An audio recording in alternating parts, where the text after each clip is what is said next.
దేవునికి స్తోత్రములు. మీ అందరికీ నా వందనములు. ఈరోజు దేవుని వాగ్దానము. యెహోవా యందు నమ్మిక ఉంచువాడు వర్ధిల్లును. సామెతలు 28వ అధ్యాయము 25వ వచనము. మన తండ్రి అయిన యెహోవా యందు నమ్మిక ఉంచువాడు వర్ధిల్లుతాడు అని తండ్రి మనల్ని దీవిస్తున్నాడు. మనమందరము యేసయ్యను సొంత రక్షకుడిగా అంగీకరించాలి. ఆయన రక్తంలో మన ప్రతి పాపమును కడిగివేసుకోవాలి. పాప క్షమాపణ పొందాలి. ఆయన కట్టడలను విధులను మనము పాటించాలి. అప్పుడు మనమందరము దేవుని మందిరంలో నాటబడిన మొక్కల వలె ఉంటాము. మనము నీతిమంతులుగా జీవించాలి. దేవుని యందు నమ్మిక ఉంచాలి.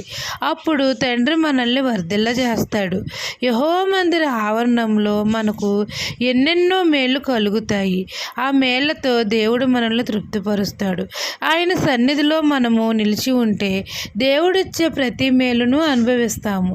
దేవుని సన్నిధిలో నిలిచి ఎల్లప్పుడూ నీతిమంతులమై మొవ్వ వేస్తూ వర్ధిల్లుతాము. ఈ దిన వాగ్దానము నా జీవితంలో నెరవేరాలని కోరుకుంటూ దేవుని సువార్త పరిచర్యలో మీ సహోదరి ఆమెన్.